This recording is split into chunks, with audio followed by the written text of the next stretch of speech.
In 1775, the Continental Congress created the Chaplin Corps. Under the command of General George Washington, each soldier was required to attend worship service every Sunday. While other armies advanced on their feet, Washington's troops advanced on their knees. It's time for the Chaplain's Report with Caleb Colquitt on tactics.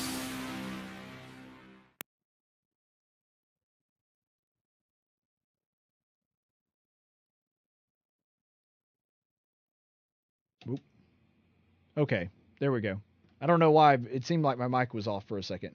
Today's Chaplain Report comes from the book of Ruth, and I think that this is appropriate, especially considering, even though we didn't have time to get to it today, the really dire situation that is going on in our border. And I wanted to leave you with this thought. Keep in mind that Ruth is a sojourner. She is somebody who is an Israelite, and she married a Moabite man and went to live in Moab, and then her mother-in-law came back to Israel. And so this is a story about people crossing borders quite a bit.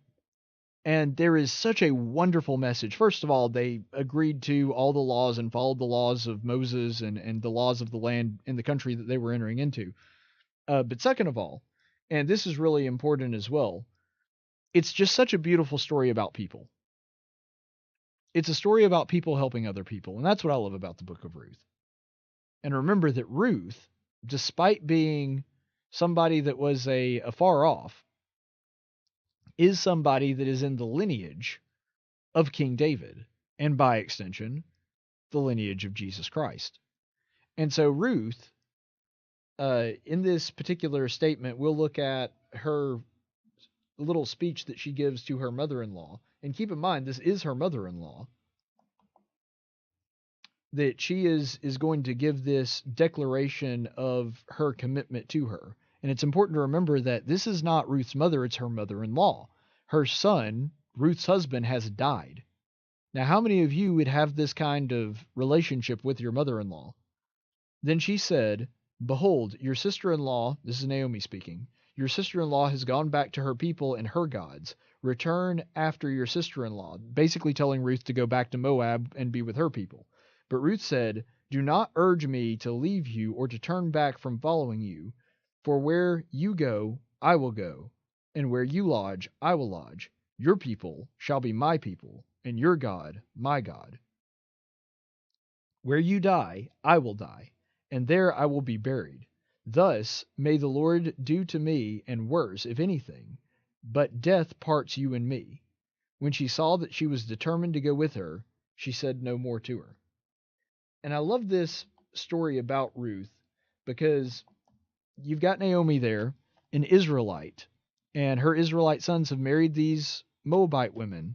And so you have a split family. You have a family that has a cultural difference. They have a difference in their religion. These women were presumably pagans. I don't know if they were now, but they certainly were back when they were married, back when they were living in the land of Moab. And yet this family comes together, and their ties are so strong, and their commitment to each other is so strong because it's based on God and because it's based on the same principles and having the same values, that this woman, to whom she has no blood relation, is saying to her, "I will go where you go, and my fate is going to be your fate, and my God is going to be your God," which is a testament to Ruth and the kind of person that she is and the morality that she displays. But it is also a testament to Naomi.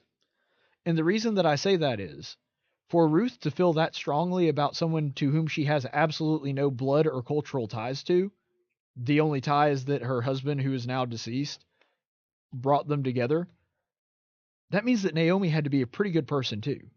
She had to be somebody that was moral and somebody that cared for other people and somebody that, if we're looking at it from her vantage point, was so good that Ruth desired to be with her and desired to be more like Naomi. And so while we're looking at and admiring Ruth's commitment to Naomi, which we ought to, and her conversion to Judaism and to live amongst the people and to acclimate herself to their culture, I think it's also worthy of note that we notice that Naomi had to be a pretty good person to warrant that kind of loyalty. She obviously treated her well, she treated her with respect, and she was a great witness for God and his love and what he has done in her life and the way that he guided her along her path and her sons as well, whom she raised.